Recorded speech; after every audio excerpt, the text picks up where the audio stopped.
कुठे असतील तरी स्टेज आहे.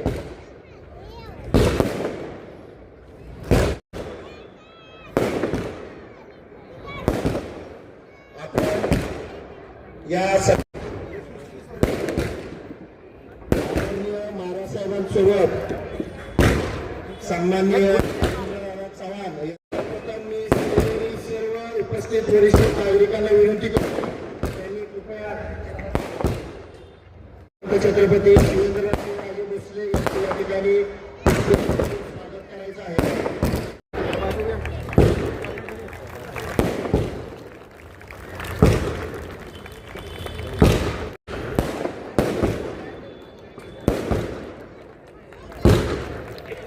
काय काय करणार आहेत ते प्रत्यक्ष आपल्याला सगळ्यांनी सांगणे. आपण बघताय केंद्र नामदार श्रीमंत छत्रपती शिवेंद्रराजे भोसले आपले सर्वांचे लाडके आणि सातारा नगर परिषद नगराध्यक्षपदाचे उमेदवार अमोलदादा मोहिते, पेठेतील उपस्थित सर्व ज्येष्ठ माता भगिनी आणि मित्रांनो, सर्वप्रथम मी सन्माननीय खासदार श्रीमंत उदयसिंहराजे भोसले तसेच नामदार श्रीमंत छत्रपती शिवेंद्रसिंहराजे भोसले आणि भारतीय जनता पक्ष त्यांचे मनापासून आभार मानतो की त्यांनी आम्हाला उमेदवारी दिली. ही उमेदवारी देत असताना माननीय अमोलदादा मोहिते यांचा सिंहाचा वाटा आहे. तसेच आपल्या सर्वांचा विश्वास हा देखील तिथं आहे. आपण सर्वजण मानतो की आपल्या प्रभागाचा 70% भाग हा डोंगर पायथा आहे. गेली 15 वर्ष अमोलदादांबरोबर काम करत असताना बघितलेलं आहे की डोंगरी भागातल्या समस्या म्हणजे पावसाळ्यात येणारं वाहून पाणी असेल, दरड कोसळणे असे अनेक समस्या आहेत. त्या सोडवण्यासाठी गेले 5 वर्षात तर सत्ता नसताना देखील बाबांच्या माध्यमातून कोट्यवधीचा निधी मेहरबानांनी आपल्या प्रभागात आणला आणि त्याची चालू असलेली कामं आपण बघत आहे. काँक्रीटचे रस्ते असतील, लेटरिन वॉल असतील, पाईपलाईन नळाच्या पिण्याच्या पाण्याचे असेल, या सर्व गोष्टी सत्ता नसताना देखील एवढ्या प्रमाणात झालेल्या. आता तर आपले महाराजसाहेब मंत्री आहेत आणि आता आपले मेहरबान नगर अध्यक्ष झाल्या ते जमाय. आपल्या प्रभागाचा विकासाचा गाडा आता इथून पुढे असाच जास्त वेगाने चालण्यासाठी आपल्याला दोन्ही महाराजसाहेबांनी नगराध्यक्ष आपले अमोलदादा यांचा पाठिंबा मिळणार आहे. तर या सर्वांच्या ह्यासाठी आपण बाबांची ताकदवरती राज्यभर मंत्रिमंडळात वाढवण्यासाठी पूर्ण शहरात बीजेपीच्या उमेदवारांना मतदान केलं पाहिजे. त्याचप्रमाणे महाराजसाहेबांनी आपल्या प्रभागाला नगराध्यक्षपदाची उमेदवारी दिलेली आहे. त्यामुळे आपली जबाबदारी आहे की आपण मेहरबानांना जास्तीत जास्त विक्रमी मत आपल्या प्रभागातून झाली पाहिजे. 90% जास्त मत ही आपल्याला आपल्या प्रभागातून मेहरबानांसाठी झाली पाहिजे नगराध्यक्ष पदासाठी. त्याचप्रमाणे मी आपल्या सर्वांना आवाहन करतो की 2 तारखेला कमळ या चिन्हापुढील बटन दाबून तुम्ही आम्हाला सहकार्य करावं. जय हिंद, जय महाराष्ट्र. आमचे दैवत श्रीमंत छत्रपती शिवेंद्रराजे भोसले तसेच खासदार उदयनराजे भोसले यांनी भाजपच्या माध्यमातून आज मला नगराध्यक्ष पदाची इलेक्शन लढवायसाठी कॅन्डिडेट म्हणून इथं उभं केलेलं आहे. त्याचबरोबर संतोष पवार हे आपले वॉर्ड क्रमांक 20चे नगरसेवक पदासाठी इलेक्शन लढवत आहे. आज याची पार्श्वभूमी तुम्हाला सांगतो की 2022 साली इलेक्शन संपली, मुदत संपली आणि त्यानंतर आरक्षणं बदलली. ही आरक्षणं बदलल्यानंतर हा वॉर्ड ओबीसी झाला, ओबीसी पुरुष आणि ओपन महिला. त्यावेळेस आपल्या मंडळातील सर्वांनी मिळून आम्ही निर्णय घेतला की मी स्वतः सुद्धा त्यात निर्णय घेतला की मी स्वतः थांबायचं, राजकारणातून बाजूला व्हायचं आणि आपल्या मंडळातील जे माझं बॅकबोन आहे, म्हणजे पहिल्यापासून माझ्याबरोबर असणारी लोक यांना आपण संधी द्यायची. त्यावेळेस आम्ही रवींद्र खरात आणि नीला वहिनी अशी 2 नावं आम्ही काढली सर्वांनी मिळून आणि त्याप्रमाणे आम्ही 2-3 वर्ष काम करत होतो. परत त्यात आरक्षण बदलली, परत उलटा फेरबदल झाला. खाली आपल्याकडं ओपन महिला आणि ओपन पुरुष पडलं. त्यात परत बीजेपीचा कॅन्डिडेट असल्यामुळं मनोनयन झालं, बीजेपीच्या ह्याच्यात इलेक्शन लढायचं ठरलं. त्यावेळेस पंडित मॅडमचा तिकीट तिकडे लेडीज बीजेपीला तिकीट गेलं. परत चेंज झाला, परत नीलावहिनींच्या ऐवजी संतोष पवार मैदानात आले. असे बरेच बदल झाले. आता विकासाचा विषय जर बोलायचं झालं तर प्रचंड कामं आपण इथं महाराजांच्या माध्यमातून, शिवराजांच्या माध्यमातून आपण केलेली आहेत. बरेच म्हणजे पहिल्याची पाण्याची खात्री राहिलीतलं पाणी यायचं महाराज. त्यावेळेस आपणच आम्हाला फळ देऊन 8 इंची पाईपलाईन बोगद्यापासून ते कुकर कारखान्यापर्यंत इथं दिलं. त्यावेळेस येणारे बेडकं, विरुळे, त्यातनं येणारे साप हे बंद होऊन स्वच्छ पाणी आमच्या प्रभागाला मिळायला लागलं. ही पहिली सुरुवात आपल्यापासून झालेली आहे. आता सुद्धा 33 कोटीचं अजिंक्य ताऱ्याला स्लायडिंग होतं म्हणून एक वॉल आणि वडे डेव्हलपमेंट असं एक 32 कोटीचा प्रस्ताव महाराजांच्या माध्यमातून आपल्याला इथं फंडिंग झाले. ते सुद्धा काम इलेक्शन नंतर चालू होईल. दुसरा सुद्धा अजून एक जो आपला जिव्हाळ्याचा प्रश्न जो आहे इथला की आपल्या या रोडचं ट्रॅफिक इतकं प्रचंड वाढलेलं आहे, एवढा ताण आला नाही की आपल्याला रस्ता क्रॉस करायचं सुद्धा अवघड होते सध्या. त्यासाठी सुद्धा महाराजांनी मार्ग काढलेला आहे की रोड नवीन प्रस्तावित केलेला आहे आणि तो प्रस्ताव महाराजांच्या डिपार्टमेंटकडेच आहे. तो त्याला सुद्धा थोड्या दिवसात मंजुरी मिळेल की जे हायवेचा मराठा पॅलेस आहे त्या तिथून तो एक नवीन रोड काढायचा चाललाय. तो रोड असाच गोळीबार मैदान ते आपल्या मंगळाच्या खालची मंगळाची खालची बाजू तसंच आपलं मारुती मंदिर जे इथं आहे तिथून हा रोड असाच वरनं बोगद्यापर्यंत जाऊन बोगद्यापाशी पूल होऊन जे कास्टचं ट्रॅफिक आपलं कास्टला जाणारं पर्यटकांचं जे ट्रॅफिक आहे ते डायव्हर्ट वर कास्टला होईल. तसंच तो रोड पुढे मेळा, जुना मेळा, हायवेला जॉईन होईल. ते सुद्धा आपला म्हणजे प्रश्न एक सुटेल. दुसरं आता आपल्या वार्डातला विषय बोलायचं झालं तर आज संतोष पवारांना आपण जी उमेदवारी दिली, म्हणजे महाराजांनी जी उमेदवारी दिली ती तुमच्या विश्वासाने आणि माझ्या विश्वासावर ही उमेदवारी दिलेली आहे.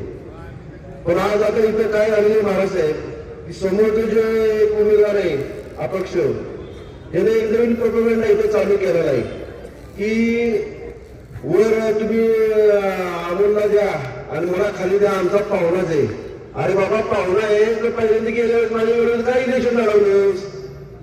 पाहुणा हे सांगायला झालं, प्रचाराचा भाग झाला.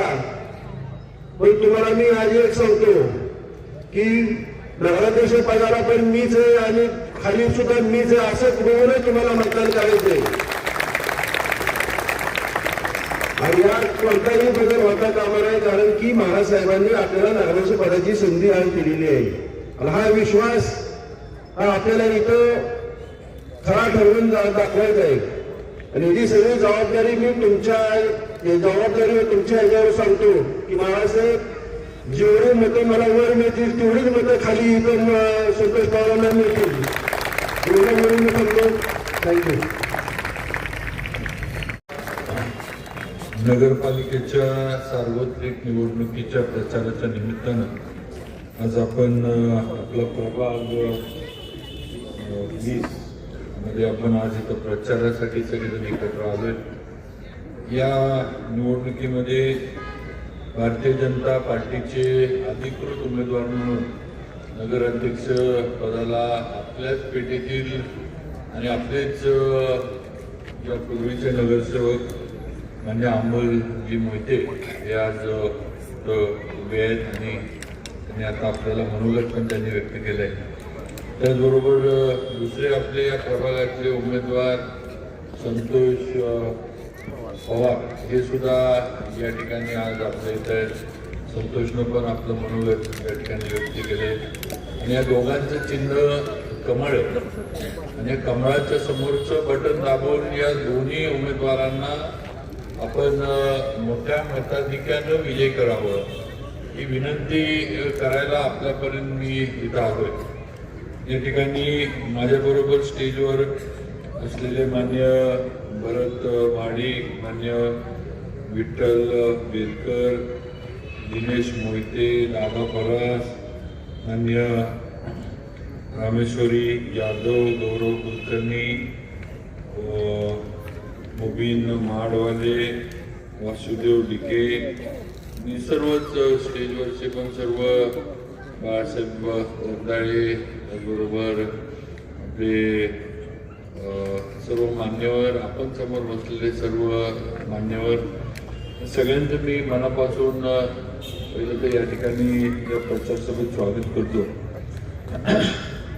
आपल्याला सगळ्यांना माहिती आहे आपण 2 तारखेला आता मतदानाला जाणार आहे आणि पुढचे 5 वर्ष या साताऱ्याचा कारभार, या सातारा नगरपालिकेचा कारभार आणि या सातारा शहराचा कारभार कोण बघणार हे ठरवायला आपण सगळेजण आता निर्णयापर्यंत आपण आलोय. आज ही निवडणूक थोडी वेगळी आहे. आपण या निवडणुकीमध्ये यावेळेला भारतीय जनता पार्टीच्या झेंड्याखाली आणि कमळाच्या चिन्हावर ही निवडणूक आपण लढवत आहे. यापूर्वी परिस्थिती इथं वेगळी होती.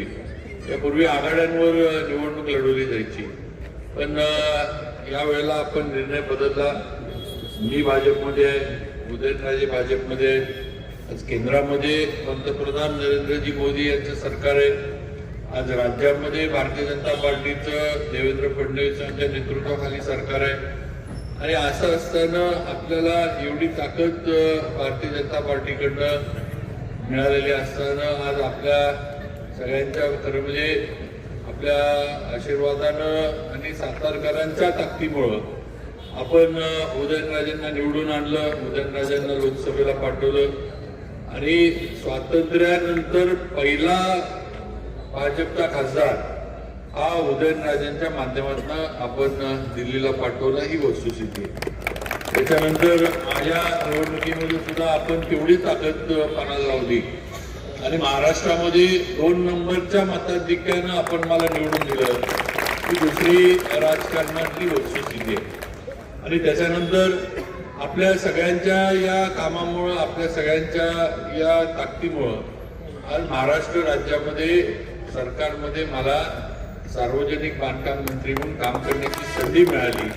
हे या निमित्तानं सांगावंसं वाटतंय. याचं सांगण्याचं कारण एकच आहे की सगळं का घडलं तर तुमचा सगळ्यांचा सातारकरांचा विश्वास आमच्या मागं होता म्हणूनही घडलं.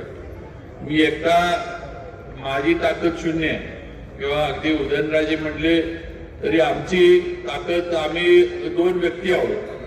आमच्या मागं तुम्ही आज म्हणून आमची ताकद आहे लक्षात ठेवा. आज जे काय आमचं वलय आहे किंवा माझं जे काही वलय आहे ते वलय निर्माण करण्यामध्ये तुम्ही सगळेजण पहिल्या दिवसापासून होता, माझ्या पहिल्या दिवशीच्या संघर्षापासून होता ही वस्तुस्थिती आहे. आणि म्हणून आज आता तीच ताकद आपल्याला या निवडणुकीमध्ये भारतीय जनता पार्टीसाठी सातारा नगरपालिकेमध्ये पणाला लावायची आहे.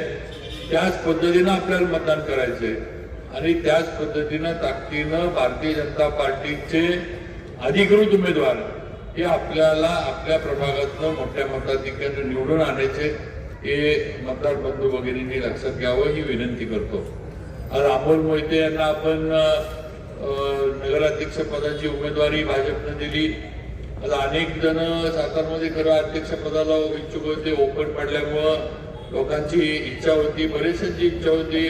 अमोल इच्छुक होता, अविनाश कदम इच्छुक होते, जयेंद्र दादा आमचे इच्छुक होते, संग्राम बर्गे असतील, अशोक मुने असतील, असे अनेक लोक इच्छुक होती. जी सगळी तुल्यबळ आहेत, यात कुणी कमी नाही, त्यात कुणी ताकदीने येणार. पण शेवटी पार्टीनं जे काही त्यांचं एक सर्वे असतात, जे काही त्यांचं भाजपकडनं जे काही अंदाज घेतले जातात त्याच्यावर त्यांनी निर्णय केला आणि अमोलला उमेदवार म्हणून पार्टीनं घोषित केलं. की आपण सगळ्यांनी लक्षात घेतलं पाहिजे. आज जनता बँकेचं चेअरमन म्हणून अमोल मोहिते काम करतात. आज बँकेची परिस्थिती काही वर्षापूर्वी अडचणीची होती, पण आज या बँकेची परिस्थिती बदलली आहे. सातारकरांची बँक आहे. आज ही बँक सक्षम झाली आहे. सक्षम होऊन या बँकेला आता पुण्यामध्ये शाखा उघडण्याची परवानगी ही रिझर्व्ह बँकेनं दिली आहे. ही अजून बँकेच्या सक्षम असण्याचं एक उदाहरण आहे असं म्हटलं तरी काही चुकीचं ठरणार नाही. तर आज एवढं चांगलं काम अमोलच्या माध्यमातून सातारमध्ये चाललंय.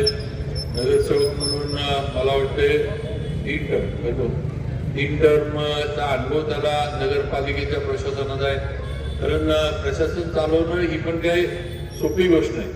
कुठलंही प्रशासन चालवायचं म्हटलं तर त्या प्रशासनावर वचक पाहिजे आणि ते प्रशासन हातामध्ये पाहिजे असं ही वस्तुस्थिती आहे. आणि म्हणून आज नगरसेवक म्हणून तो सुद्धा अनुभव अमोलला आहे हे आपण सगळ्यांनी बघितले. आणि नक्की मला खात्री आहे की पुढच्या याच्यामध्ये भाजपच्या मार्गदर्शनाखाली पक्षाच्या चौकटीत राहून अतिशय चांगलं काम साताऱ्याच्या विकासाचं अमोल मोहितेच्या माध्यमातून होईल.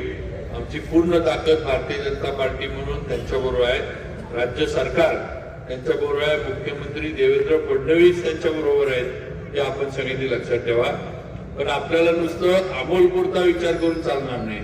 तर अमोल मोहिते सातारची जबाबदारी बघत असताना प्रभागाची जबाबदारी कोणाकडे द्यायची हा पण निर्णय आपल्याला करायला लागणार आहे. कारण इथलं काम कुणी बघायचं, इथले रोजचे प्रश्न, इथले रोजच्या अडचणी या कुणी सोडवायच्या, किंवा नगराध्यक्ष म्हणून शहराची जबाबदारी पार पडत असताना स्थानिक इथं कोणतरी असलं पाहिजे की ज्याच्याकडे आपण जाऊन सांगू शकतो किंवा ही कामं करून घ्या, की अडचणी आहेत, आज पाणी आलं नाही आलं, घंटागाडी आली, काही सगळं काही तुम्हाला रोज शहरामध्ये अमोल फिरत असल्यामुळं तुम्हाला रोज काही अमोलला पकडता येईल किंवा रोज काही त्यांना हे करता येईल असं नाही. त्यामुळं अमोल मोहित्यांबरोबर संतोष सुद्धा निवडून आला पाहिजे हे आपण सगळ्यांनी अगदी मनाची कुंगाड बांधून घ्या.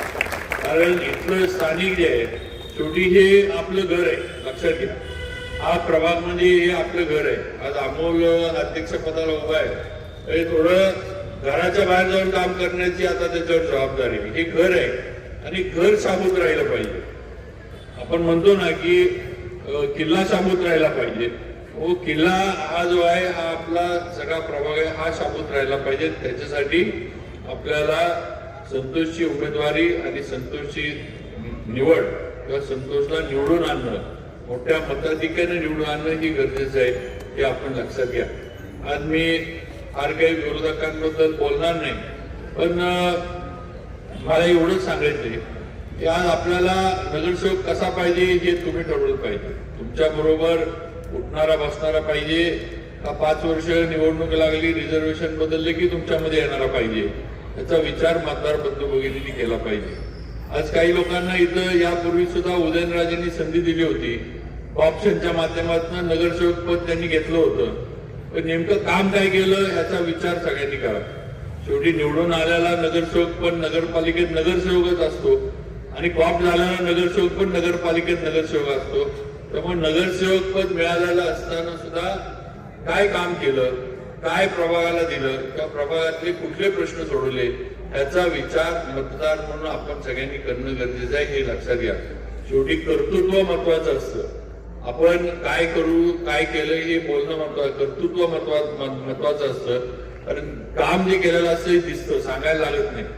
आज जे काम आपण करतो हे समाजाला दिसतं. लोक जरी बोलत नसली तरी लोक बघत असतात आणि काय आजूबाजूला चाललंय, कोण काय करतोय, आमचा नगरसेवक, आमचा आमदार, आमचा खासदार काय करतोय, आमच्यापर्यंत येतो का नाही येत, या सगळ्या गोष्टी बघण्याचं काम हे शांतपणे सर्वसामान्य नागरिक जे ते करत असतात ही वस्तुस्थिती. आणि म्हणून आपण अनुभव घेतलाय, अमोलच्या कामाचा अनुभव घेतलाय, दुसरे जे कोण समोर अपक्ष उमेदवार आहेत त्यांचे अनुभव घेतले.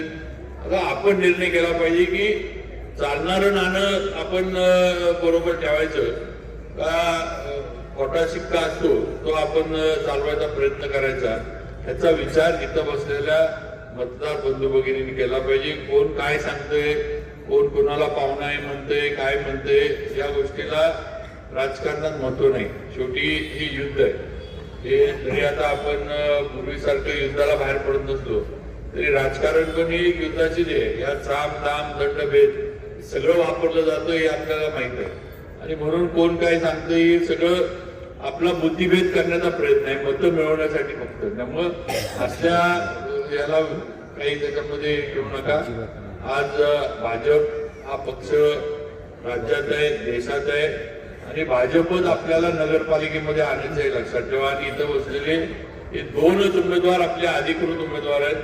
तिसऱ्या आपल्या पंडितताई आहेत, त्या आपल्या सगळ्यांच्या आधीच बिनविरोध झाल्यात. तेव्हा नक्की या प्रभागामध्ये आपली ताकद ही भारतीय जनता पार्टीची चांगली आहे हे पंडितताईंच्या बिनविरोध होण्यावर नक्की दिसून आले.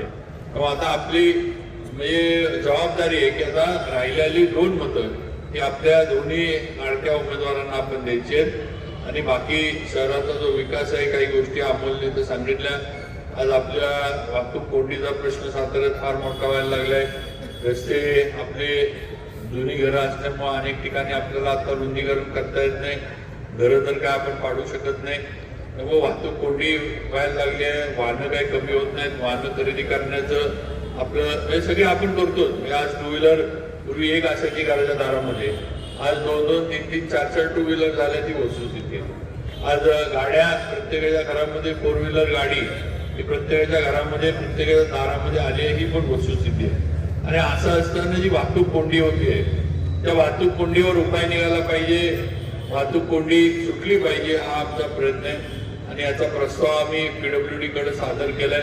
आता पीडब्ल्यूडीचा मंत्री आपल्या आशीर्वादाने मीच आहे, त्यामुळे मीच आपल्या प्रस्तावाला मंजुरी देणार आहे. त्यामुळे दुसरीकडे कुठं जायचा काही विषय नाही. पण एक महत्वाकांक्षी आहे की सातारला रिंग रोड व्हावा.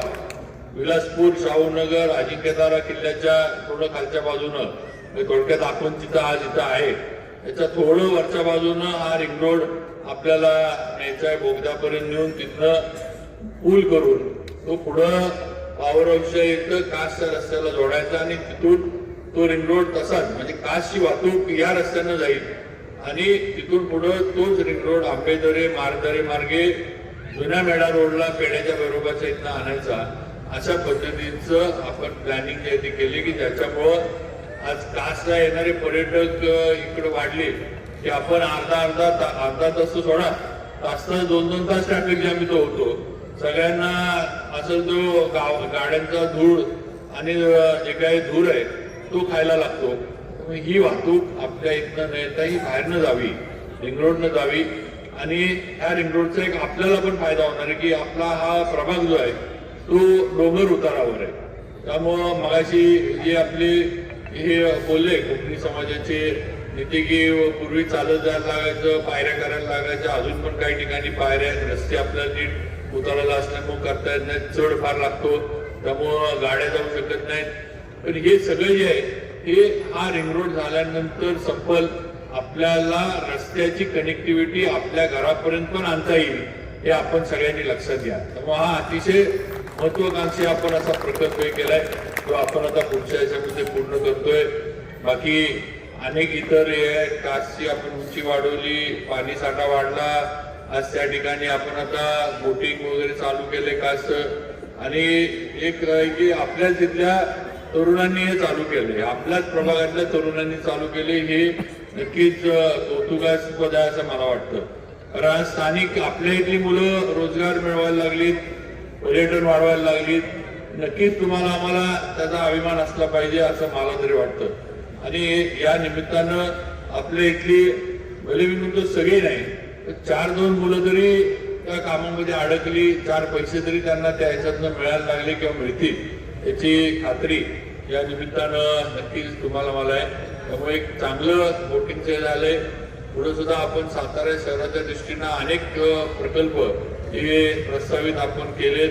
आपल्या नगरपालिकेपासून येणारा हा जो अदालतवाडा मार्गे जाणारा जो रस्ता आहे हा येणाऱ्या काळामध्ये कॉन्क्रीट करण्याचं नियोजन आपण केले की ज्या माध्यमातून पावसाला हा रस्ता टिकल. खड्डे जे पडतात, डांबर पाऊस पाणी साठलं की डांबर वाहून जातं. डांबराचं त्याचं जे काही म्हणजे उखडणं असेल, निघणं असेल, या सर्व गोष्टी ज्या आहेत या कॉन्क्रीट रोड झाल्यानंतर संपून जातील अशा पद्धतीचं आपण नियोजन केले. सातारला एक वेगळं क्रिकेटसाठीचं स्टेडियम व्हावं हे सुद्धा आपलं नियोजनामधलं एक महत्वाचं आहे. आज आपलं शाहू स्टेडियम आहे. शाहू स्टेडियमला मुलं क्रिकेट जे रणजी मॅचेस आहेत, बाहेरच्या ज्या इंटरनॅशनल मॅचेस आहेत तिथं आपण खेळू शकत नाही का तर शाहू स्टेडियमला तेवढी आता बाउंड्री राहिलेली नाही आहे इंटरनॅशनल स्टँडर्ड प्रमाणे. म्हणून आपल्या टक्कर सिटीच्या इथं नगरपालिकेची जी जागा आहे त्या ठिकाणी हे स्टेडियम करण्याचं नियोजन आपण केलंय. आणि माझं तर अजून म्हणणं आहे की आज पुण्यामध्ये म्हाळुंगेला इंटरनॅशनल मॅचेस होतात, सातारा का वाईट आहे? आपल्या इथं का नाही IPL होत? आपल्या इथं का नाही बाहेरचे खेळाडू येऊ शकत? आपण जर इंटरनॅशनल दर्जाचं इन्फ्रास्ट्रक्चर उभा करून दिलं, तेवढ्या याचं जर स्टेडियम आपण उभा केलं तर आपल्या इथं सुद्धा इंटरनॅशनल मॅचेस होणार हे आता मी तुम्हाला ठामपणे सांगू इच्छितो. त्यामुळं असे प्रकल्प आपण आता हाती घेतलेत की ज्याचा परिणाम एका प्रभागावर नाही तर संपूर्ण सातारा शहरावर होणार आहे. IT पार्क आपला आता होतोय, शासनानं मंजुरी दिली आहे. तेव्हा आज 84 एकरामध्ये आपला लिमखिंडीमध्ये IT पार्क होतोय. त्याचा पण आपल्याला चांगला फायदा होईल कारण आपली मुलं मुली शिकतात. आज आपल्या इथं शिक्षण चांगलं मिळायला लागलंय. पूर्वी कॉलेजेस नव्हते, मर्यादित होते, रयतचे कॉलेज होतं. आता प्रत्येक कोर्स, प्रत्येक डिग्री, प्रत्येक डिप्लोमा आता मुलांना इथं उपलब्ध झालाय, मुलींना उपलब्ध झालाय. त्यामुळे मुलं मुली शिकतात आणि इथं ITची फार इंडस्ट्री नाही म्हणून पुण्याला जातात आणि घरी मग आई वडील वयस्कर तेवढेच राहतात. ही एक खंत तुमच्या आमच्या सगळ्यांच्याच मनात आहे आणि त्याच्यावर पर्याय म्हणून आज आपण पाठपुरावा केला आणि 6 महिन्यामध्ये आपल्याला मुख्यमंत्री देवेंद्र फडणवीसांनी IT पार्क मंजूर करून दिला. हे तुम्ही आम्ही सातारकरांनी विसरून चालणार नाही हे लक्षात घ्या. कारण हा IT पार्क झाल्यानंतर लिमखिंडीचा जो सगळा जो चेहरामोहर आहे तो बदलणार आहे आणि मोठ्या प्रमाणावर IT इंडस्ट्री 100% सातारला येईल. कारण आपली पुण्याची आणि आपली जी कनेक्टिव्हिटी आहे ही फार सोपं आहे.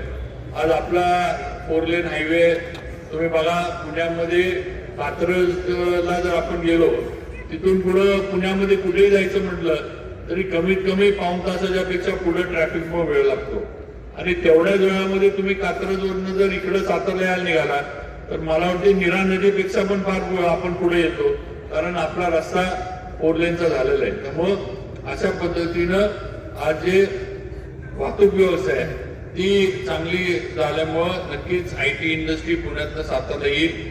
पुण्यापेक्षा पुण्याच्या वाहतुकीपेक्षा सातारची वाहतूक नक्कीच सोसणारी आहे असं म्हटलं तरी चुकीचं काय ठरणार नाही. त्यामुळं हे सुद्धा आपल्याला पुढच्या ह्याच्यात करायचंय. ह्या गोष्टी करायच्या असल्या तर आपण सुद्धा ज्याप्रमाणे आपल्याला भाजपचं नेतृत्व देते त्याप्रमाणे आपण सुद्धा भारतीय जनता पार्टीला ताकद देणं आता क्रमप्राप्त आहे हे लक्षात ठेवा. कारण शेवटी ही कामं नगरपालिका एकटी करू शकत नाही. आपला जीव छोटा आहे, आपलं उत्पन्न जे आहे नगरपालिकेचंही मर्यादित आहे, फार उत्पन्न आपलं नाही आहे. मग शेवटी आपल्याला हे प्रकल्प करताना राज्य सरकार, केंद्र सरकार यांच्यावर पूर्णपणे अवलंबून राहायला लागतं आणि त्यांच्याकडनं निधी मिळून आपल्याला हे मोठे प्रकल्प करायला लागतात. ही वस्तुस्थिती आपण सगळ्यांनी मतदारांनी लक्षात घेतली पाहिजे आणि म्हणून आज राज्यात भाजपचं सरकार आहे, देवेंद्र फडणवीस मुख्यमंत्री आहेत, 5 वर्ष हे सरकार राज्यातनं जाणार नाही. केंद्रात मोदीजींचं सरकार आहे, ते सुद्धा केंद्रातनं हलणार नाही. आणि मग असं असताना आपला आमदार भाजपचा, आपले खासदार भाजपचे, सगळं भाजपचं असताना आता घेण्याची वेळ आलेली आहे आणि घेण्याची वेळ आलेला असताना आपण जर कुठेतरी काहीतरी वेगळे निर्णय करायला लागलो आणि कोणतरी काहीतरी आपल्या प्रभागात काहीतरी वेगळं सांगतंय आणि काहीतरी वेगळं दाखवते म्हणून आपण जरी करायला लागलो तर आपण मग आपल्या शहराला मागं ओढणार आहे हे लक्षात ठेवा. मग सगळ्यांनी नुसतं प्रभागापुरतं विचार करू नका, तर सातारा शहर आणि शहरवासी म्हणून विचार करा, संपूर्ण सातारचा विचार करा, सातारकर म्हणून विचार करा. तर आपल्याला नेहमी काय वाटतं की माझ्या घराच्या दारातलं डांबर नीट झालं, माझं गटर बंदिस्त झालं, माझ्या इथल्या नळाला पाणी आलं किंवा माझ्या इथला कचरा उचलला गेला की संपलं, हे एवढं झालं की शहर चांगलं आहे, नाहीतर ते झालं नाही की शहर चांगलं, असं नाही. शेवटी आपल्याला विचार मोठा करायला लागणार आहे, तरी तर आपल्या संपूर्ण शहराचा आपल्याला विचार करायला लागणार आहे, तर आपण आपलं शहर पुढे नेऊ शकणार आहे, शहराची प्रगती करू शकणार आहे, शहराचं सौंदर्य आपण वाढवू शकणार आहे. या गोष्टीचा विचार आपण सातारकर म्हणून केला पाहिजे. आणि म्हणून आपल्याला हे जर करायचं असलं तर भाजपची सत्ता नगरपालिकेमध्ये आणणं हे आपलं सगळ्यांचं प्रथम कर्तव्य आहे, ते या निमित्तानं आपल्याला सांगायचं वाटतं. आणि म्हणून त्याप्रमाणे 2 तारखेला आपलं बहुमोल असं मतदान हे कमळाच्या समोरचं बटन दाबून अमोल मोहिते यांना अध्यक्षपदासाठी आणि संतोषला नगरसेवक पदासाठी आपण द्यावं. आणि नक्कीच तेवढा अधिकार माचीच्या लोकांवर माझा तर आहे, कारण ठीक आहे, आता मी जरी शुक्रवार पेठेत राहत असलो तरी लहानपण इथं माचीला गेले, अदालत वाड्यातच आम्ही सगळे लहानाचे मोठे झालोय. आणि माची म्हटलं की अदालत वाडा ही ओळख या माची पेठेची आणि अदालत वाड्याची कायम राहिलेली आहे. मग आईसाहेब असतील, त्याच्यानंतर बाकी सगळे असतील, भाऊसाहेब महाराज असतील, प्रतापसिंह महाराज असतील, या सगळ्यांचं या माचीमध्ये लहानपण गेलेलं आहे ही वस्तुस्थिती आहे. आणि तेच अनुभव किंवा तेच लहानपण मी सुद्धा या माची पेठेमध्ये घालवलं, ज्याचा उल्लेख अमोलने केला की खापरी नळाला पाणी यायचं, अदालत वाड्यात पण खापरी नळाला पाणी यायचं. आणि मला अजून आठवतं की पावसाळ्यामध्ये नळ उघडला की पहिलं सगळं गढूळ पाणी येणार, 1-2-3 मिनिटं थांबायचं आणि नंतर ती आमच्या इथे पण आम्हाला तीच अवस्था होती. अदालत वाड्यात काही वेगळी अवस्था होती असं नाही, आधी नळ सुरू करायचा, सगळं गढूळ पाणी वाहून जायचं, वाट बघायची, ती गेल्यानंतर मग काय असेल ते हातबीत धुवायचे. ती खापरी नळाच्या पाईपची आपली म्हणजे करिश्मा होता किंवा करामत होती असं म्हणायला लागलं. पण त्या तो काळ होता. आता काळ बदलला, आता बरेच बदल झाले. आता पाणी आपल्या इथं पूर्वीची जी पाण्याची परिस्थिती होती ती नक्कीच आपल्या इथली सुधारली आहे. आज वेगवेगळे सोर्स आपण तयार करून ठेवलेत. आज शिवची आपली वाढली आहे, त्याचं पाणी आता जे वाढीव पाणी आहे ते आपल्या पूर्वीची पाईपलाईन छोटी असल्यामुळे आपण आणू शकत नव्हतो, तेव्हा आता नवीन पाईपलाईनचं काम चाललंय. गणेश मंदिराचे आपलं गणेश खिंडीपर्यंत जी पाईपलाईन आलेली सुद्धा आहे, तिथून पुढे साधारण 1 ते 2 किलोमीटर आता काम राहिले. आणि ते आलं की वाढीव पाणी पुरवठा सुद्धा खासचा जो आहे तो सातारला मोठ्या प्रमाणावर परत चालू होणार आहे, हे आपण लक्षात घ्या. आणि म्हणून जे काही छोट्या छोट्या गोष्टी अजून पाण्याच्या राहिल्या असतील त्या सुद्धा या पाईपलाईनच्या पूर्णत्वानंतर दूर होतील, हे सुद्धा या निमित्तानं सांगायचं वाटतं. बाकी जास्त वेळ घेत नाही कारण पुढचे मीटिंग आहेत. पण आपल्याला माहित आहे की दोघं पण म्हणजे आपले नगराध्यक्ष पदाचे उमेदवार सुद्धा आपल्याच एक सर्वसामान्य कुटुंबातनं आलेले उमेदवार आहेत आणि संतोष सुद्धा एक सर्वसामान्य कुटुंबातला उमेदवार आहे. त्यामुळं यांच्यामध्ये नम्रता आणि लोकांचं ऐकून घेऊन लोकांच्या अडचणीला उभं राहणं आणि कधी कुठल्याही प्रसंगाला आपल्या शेतकऱ्यांबरोबर आपल्या प्रभागातल्या नागरिकांबरोबर उभं राहायचं, ही भूमिका या सर्व तरुणांनी अनेक वर्ष घेतली आहे. आणि म्हणून आता आपण सुद्धा त्यांना साथ देणं हे गरजेचं आहे असं मला वाटतं. आणि आपण सगळ्यांनी येणार आहे, मला 100% खात्री आहे की दोन्ही उमेदवार आपले म्हणजे अमोल मोहिते तर नगराध्यक्ष झाल्यात जमाय असं म्हटलं तरी काही चुकीचं ठरणार नाही. कारण समोर अमोलच्या फार काही कोण असं बलाढ्य आहे किंवा कोण आहे असं मला वाटत नाही. आता जे आघाडीतनं उमेदवार लढतात ते काल परवा आपल्या बरोबरच बसत होते, भाजपचेच मफलर गळ्यात घालत होते, अचानक मफलर काढला आणि आघाडीत जाऊन बसले. आता अशांना आपण काय बोलायचं? त्यांना त्यांच्या पुढच्या वाटचाली शुभेच्छा आहेत. परवा गांधी मैदानावर एखाद्या आपण सभाचं रेकॉर्डिंग वगैरे बघितलं असेल टीव्हीवर वगैरे. आता मला गंमत कळत नाही. आता स्वतः हे सुवर्णताईंबद्दल माझं काही होय नाही, माझा आज अजून पण मला त्यांचा आदर आहे. पण स्वतः सुवर्णताई परवा भाषणात बोलल्या की मला भाजपनं राज्यापर्यंत नेलं. राज्यावर माझी गडकरी साहेबांची, माझी मुख्यमंत्री एवढ्या मोठ्या नेत्यांची माझी ओळख भाजपमुळे झाली. आता तुमची एवढ्या मोठ्या नेत्यांबरोबर ओळख झाली. मी मंत्री असून मी मुख्यमंत्र्यांना फोन लावायचो म्हणून मला भीती वाटली. गडकरी साहेब तो सोडा, मी मुख्यमंत्र्यांच्या पीएला विचारतो साहेब कुठे आहेत जोडून देऊ. तुमची जर एवढी ओळख झाली मग तुम्ही भाजप का सोडली आम्हाला कळत नाही. तुम्ही जर एवढ्या राज्याच्या ह्याच्यावर गेला होता, मग एवढं जर भाजपनं तुम्हाला ताकद देऊन नेलं होतं तर भाजप सोडायचं कारण काय झालं. एक नगराध्यक्ष पदाच्या उमेदवारीमध्ये पक्षानं तुमच्या बाजूने निर्णय घेतला नाही आणि तुम्हाला त्या ह्याच्यामध्ये संधी दिली नाही, म्हणजे राजकारण संपलं का? म्हणजे आपल्या सगळ्या संधी ज्या आपल्या संपल्या का? असं होतं का?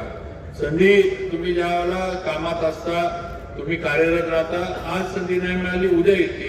आता माझी आता ही 5वी टर्म आहे. मला याआधी पाचव्यांदा आता मी निवडून आलोय. मला आता मंत्रीपद मिळालं. मग मी मागच नाराज होऊन बसायला पाहिजे होतं. 4 टर्म झाले तरी मला मंत्रीपद नाही, मला संधी नाही, मला संधी नाही. पण असं नसतं. शेवटी तुम्ही निष्ठा ठेवून राहिलं पाहिजे, पक्षाबरोबर काम केलं पाहिजे, पक्ष नेतृत्वावर निष्ठा ठेवली पाहिजे. कधी ना कधी वेळ आल्यावर त्याचा जे काही परतफेड आहे ही पक्षाकडनं केली जाते, ही वस्तुस्थिती आहे. आणि म्हणून आता सत्तेसाठी किंवा नुसतं पदाच्या हव्यासापोटी किंवा पद पाहिजे, सत्ता पाहिजे, त्याच्यातनं जे काय मिळवता येईल ते मिळवायचंय, एवढ्या विषयासाठी पक्ष सोडायचा आणि दुसरीकडे जायचा आणि उमेदवारी घ्यायची, हे आज सातारच्या राजकारणामध्ये आपल्याला बघायला मिळते, हे लक्षात घ्या. आणि म्हणून माझी आपल्याला विनंती आहे की अशा लोकांना खड्यासारखं वेचून आपण आता बाजूला काढलं पाहिजे. आणि हे सगळे आपल्या सातारच्या वाटचालीमधले, प्रगतीच्या वाटचालीमधली हे सगळे अडसर आहेत, हे स्पीड ब्रेकर आहेत. हे स्पीड ब्रेकर काढण्याचं काम तुम्ही आम्ही आता केलं पाहिजे. अपक्ष उमेदवारांच्या बद्दल काय बोलायचं, कुठल्याही काय असतं अपक्ष त्यांना सांगा. आता चिन्ह पण सगळ्या अपक्षांना अशी भारी भारी मिळाली. कुणाला बॅट मिळालं तर त्यावर बॉल नाही, कुणाला एअर कंडिशनर मिळालंय त्याच्यात हवा येईल का नाही माहित नाही.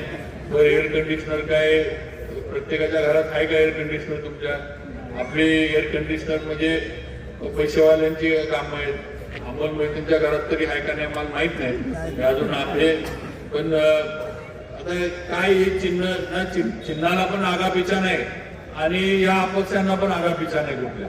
तर अपक्षांचं कसं आहे, धरून झाला चुकून एखादा अपक्ष तुम्ही निवडून दिला तर अपक्षांचं तिकडं गुलाल खोबरं तिकडं चांगलं, अशी अवस्था अपक्षांची होती. कारण त्यांना कोणाचं बॅकिंग नसतं, पक्ष मागत नसतो, संघटना मागत नसती, काही चौकट नसती त्यांना काम करण्याची.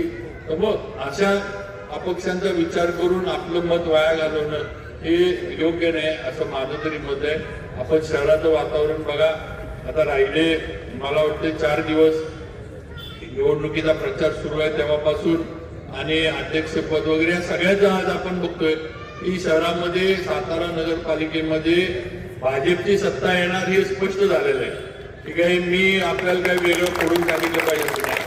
आणि मग भाजपची सत्ता जर नगरपालिकेमध्ये येणार आहे हे आपल्याला दिसतंय, कळतंय, शहराचं वातावरण कळतंय. तर आपल्या इथं चुकून आपण जर अपक्षाला साथ दिली तर आपण आपलं मत वाया घालवतोय हे लक्षात घ्या. आपण काहीतरी चूक करून बसतोय, कारण शेवटी या अपक्षांना काहीच महत्व राहणार नाही. आणि या अपक्षांचं महत्व संपल्यामुळं आपल्या प्रभागाची पिछेहाट होणार आहे, आपण मागे पडणार आहे. तेव्हा अशा पद्धतीनं कुणी काय सांगत असेल, कुणी काय द्यायला येत असेल तर अशांना म्हणा किंवा 2 तारखेनंतर या, नंतर आपण निवांत चहा पीठ काय असेल जेवण काही तर जेवायला आहे आमच्याकडे म्हणा, आपण त्यावर चर्चा करू. आधी 5 वर्ष काम करा, माणसात राहा, माणसासारखे वागा, नंतर काय असेल ते तुमचा विचार आपण करू, अशी भूमिका घ्या. पण आज विचार एकच आहे की भाजप आणि कमळ या पलीकडे बघायचं नाही. मशीनवर जिथं कमळ दिसते त्याच्या समोरचं बटन दाबायचं आणि आपलं बहुमोल असं मतदान हे भारतीय जनता पार्टीला देऊन आपली नगरपालिका ही आपण सर्वांनी मिळून जिंकायची आहे ही विनंती या निमित्तानं करतो. परत एकदा अमोल मोहिते आणि संतोष पवार दोन्ही भारतीय जनता पार्टीचे अधिकृत उमेदवार आहेत. त्या 2 अधिकृत उमेदवारांना आपलं बहुमोल असं मतदान देऊन आपण मोठ्या मताधिक्यानं विजयी करावं ही विनंती आपल्याला सर्वांना माझ्या मतदारसंघाकडून करतो आणि थांबतो. जय हिंद, जय महाराष्ट्र. धन्यवाद.